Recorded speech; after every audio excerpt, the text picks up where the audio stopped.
Hi, I'm Luke Keller from the University of Cincinnati, and my question is, many atheists argue that morality can exist independently of religion. How would you counter that? They're wrong. So let me say this. You can be a moral person and not be a religious person, obviously. I know many atheists who I think are really moral people, for sure.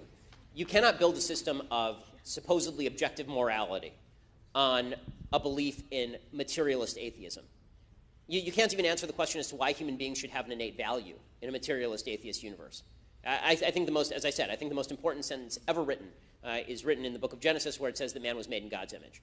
It is the most important sentence ever written in the history of humanity, because that is the basic principle that underlies individual rights, individual freedoms, natural law. Right? All of these things are based on this.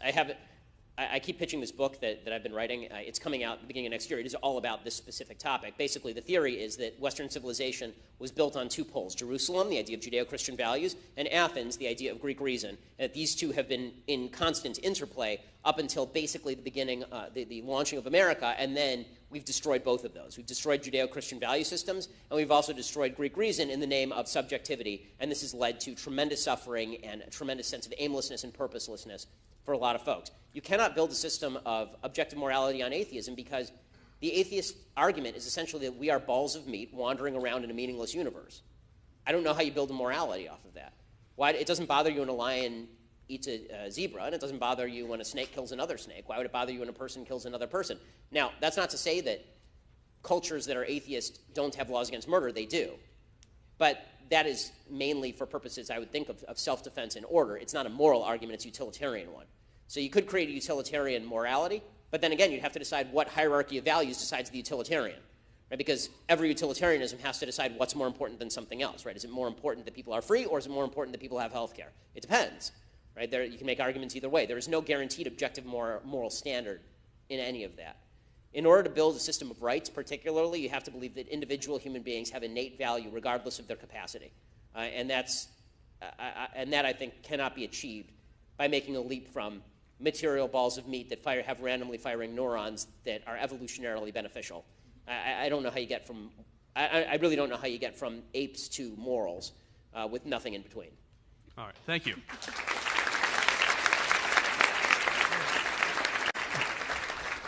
Hello, my name is Ray Johnson, and I'm from Raleigh, North Carolina. I'd just like to say I'm a big fan of your podcasts and shows and everything.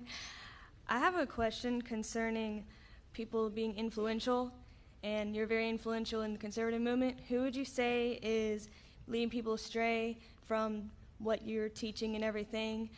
You'd have to name like the number one person to tell someone that. Oh no.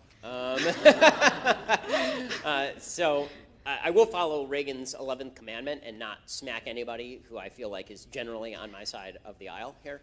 I know you're tempting me. Don't tempt me, Frodo. I'll speak in general terms. I think that people who follow personalities over principles are leading the movement astray. I think that people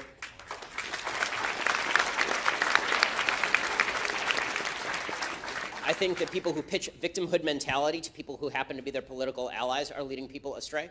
I think that people who think that reaction to the left is more important than speaking actual eternal principles are leading people astray. I understand that it's fun to punch people. I love doing it. It's one of my favorite things, right? I do it for a living.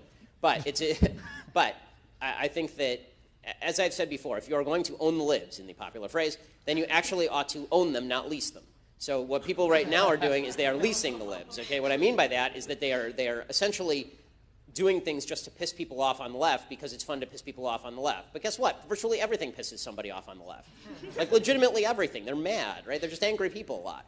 And so doing that may actually drive them further to the left, and may actually, the way that you actually own the libs is not by owning them, but by convincing them to be part of our team. And that doesn't mean that you shouldn't publicly humiliate bad arguments, right? I like publicly humiliating bad arguments because I'm not actually talking to the person I'm debating with. I'm talking to the audience. But I think there is a tendency on our side to treasure trollery above substance, to treasure insults over argumentation. it's very funny. A lot of folks on the left have this perception of me that because there are a bunch of Ben Shapiro Destroys videos on the internet, that what I do is I just go out and I call people jackasses. But the reality is that if you actually watch any of those videos, they are basically sane conversations in which the person on the other side just runs out of things to say. That's the transgenderism video, that has 50 million views is me being pretty polite to somebody in the audience. You can own the day by winning the argument in a polite fashion, and actually doing that is how you convince people, not by calling people names or being mean or any of that. It's emotionally satisfying to watch people be mean to other people, but it's not actually particularly convincing. So I would start with, again, if you treasure a person, if you follow a person, not a principle, and it's, I trust this person to play 16-degree underwater, upside down, hungry hippos. And that everything this person does is part of a brilliant master plan that no one except this person can possibly figure out, then I think that you're being foolish. I think that the principle matters more than the person. And if you are solely reacting to the left as opposed to promulgating an agenda that combines virtue and liberty, you're doing it wrong. Thank you so much.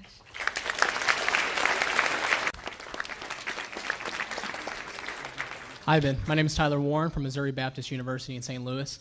With the welfare state being just horrible and doing the exact opposite of what it was intended to do, or what the Democrats thought it was intended to do, what is your thoughts on replacing welfare with a negative income tax for the bottom 20% to give them a way to work up out of poverty? Right. So this is the basic Milton Friedman idea that he proposes in Freedom and Capitalism. It's a better argument than the welfare state. I mean, the negative income tax would be a superior proposal to the welfare state itself. I'm concerned that any government subsidy is bound to move in the wrong direction as politicians get a hold of it, blow it up, and use it for class warfare. So if you were able to set the policy and then this is just the policy, then maybe that's the best form of the policy. But being that politicians inevitably get a hold of this stuff and then use it for political gain, what I've really suggested is that if you want to have a serious way of fighting poverty, that's going to have to not be done at the federal level. It's not really even going to have to be done at the state level. It's really going to have to be done at the local and family level. The reality is that as government programs grow, charity drops. As taxes increase, the social safety net that is provided by your neighbors and your family decreases. This even happens with Social Security. Like it used to be that as your parents aged, the expectation is that you were going to take care of your parents. Now the expectation is that, quote-unquote, society is going to take care of your parents. The same thing happens with poverty. In my community, there are impoverished people, my Jewish community, there are impoverished people, and when there are people who are impoverished, they go to the rabbi, and the rabbi basically makes an appeal to the community, can you help this person out? And what's good about that is the person knows where the money is coming from. The person feels a kinship with the people they're taking the money from, and they feel a sense of, I don't want to take money from the people I have to live with. I'm going to get out there, I'm going to do something. Even the idea of a nameless, faceless organization that is giving you free money is a perverse incentive to a certain extent. So if I had to rank these things, obviously it would be welfare state at the bottom, and then negative income tax, and then private charity at the very top. Whatever we can do to incentivize private charity, I think would be significantly better for both the giver and the recipient than any government program. All right. Thank you. Hi, I'm Ariella Shapiro, High Point University. No relation. No relation.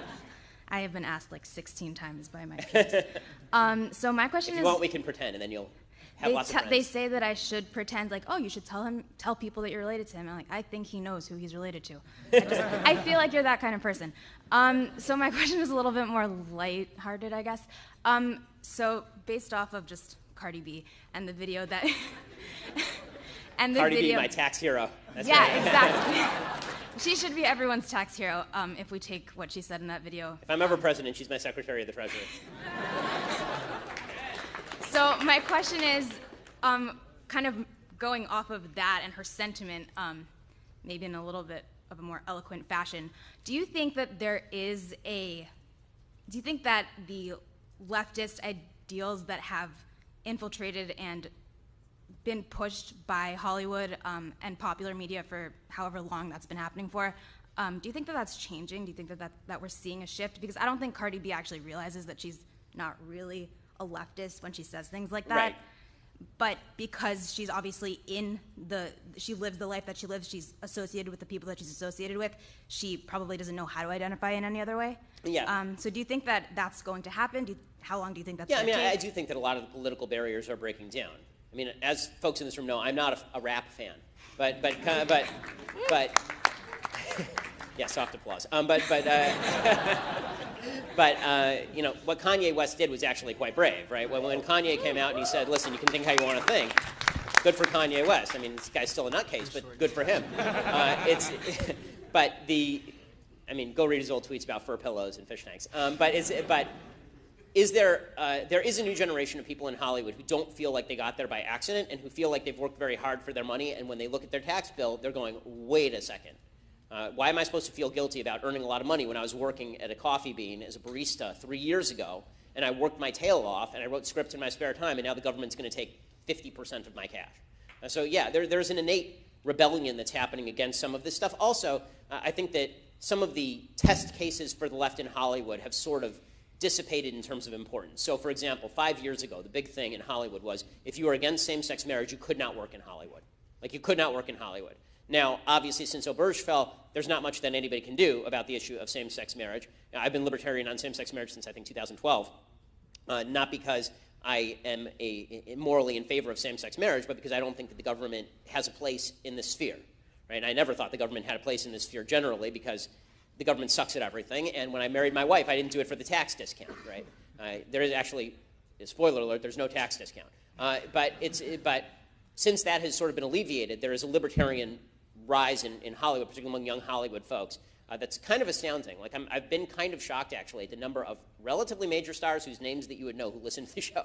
And who have actually visited our offices under cover of darkness, and whose names I will not mention, because apparently if you say you should follow me on Twitter now, did you see that thing that happened a couple of weeks ago?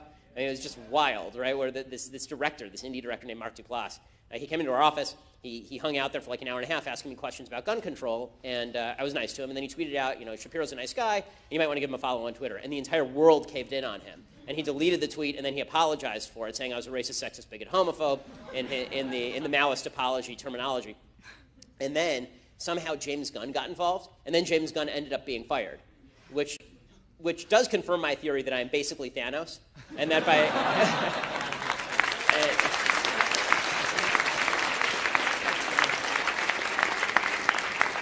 and that almost literally by sitting there and snapping my fingers, I can make half the MCU disappear. But it is the level of intolerance is exactly the same as it ever was in Hollywood. But there's a group of young people who are looking at politics right now, and they feel adrift. They don't feel at home in the Democratic Party, which is increasingly radical and insane, and they don't feel at home in the Republican Party, mainly because a lot of them don't like President Trump very much. So I think that's creating some openings. There's some political realignments that are underway that are kind of fascinating. Thank you. Okay, hi Ben. My name is Sam Dean. I'm from Maryville University in St. Louis. And so, given Missouri is about to vote on right to work, I want to know what your stance is on labor unions and right to work legislation. So my stance on labor unions is that if you can get people to voluntarily join a labor union without kneecapping folks, they're fine. I have no problem with collective bargaining. If you and your friends are working in a business and you decide to get together and then collectively bargain because that's what you choose to do, then there's nothing even anti-free market about that. You can bargain exactly how you want to bargain. What I do oppose is the state either taking wages from workers to pay to a union, which is the most corrupt crap I've ever heard of, or this idea that unions can be granted collective bargaining status with a simple majority vote of a group of people within a particular government-approved industry. Like, I don't understand how that works. Why is it that I work in the teaching industry and I don't want to join the union, and now I'm going to be forced to pay union dues in order to work in this particular state, or this union is going to bargain on my behalf, so I can't bargain individually. I'm the best teacher in the state, and I can't bargain individually with the school. That seems to me a violation of my freedom to dispense with my labor at a price that I choose. So I find all of this, right to work is a great thing. Again, I have no problem with labor unions that are voluntary associations. I do have a problem with anybody using compulsion in any way, whether it's governmental or whether it is informal.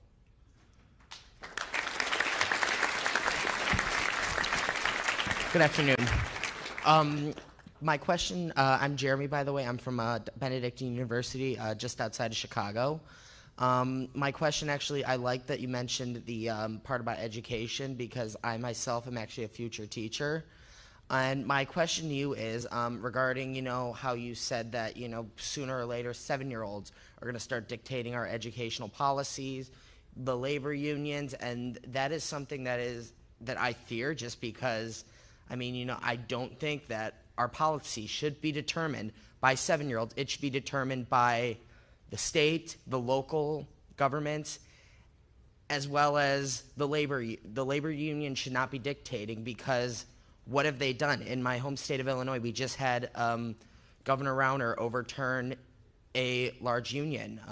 Right, you know, I'm following it. Mm-hmm, yes. So what advice can you give me going in as a future teacher and kind of, you know, maybe going against the usual status quo, which is, you know, if you're a teacher, you support the unions. No, right. I mean, I think that this is the same advice that I give students who are in college, and that is that if you are, you can push as far as you can push, and then you can push no further. And this is a personal decision you're going to have to make. There are certain institutional biases against you.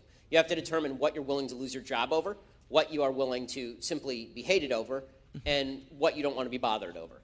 And this is a decision I can't make for you, right? I mean, it's a decision you're going to have to make yourself, where you think you can do the most good, because you know your skill set better than I do. Absolutely. And so I've always said, about whether it's actors in Hollywood or teachers or students in college, your use of your own skill set is, in the most productive way, is what's important. And getting fired may not be the most productive use of your own skill set if you can help inculcate values to hundreds of students versus getting fired over taking a stand.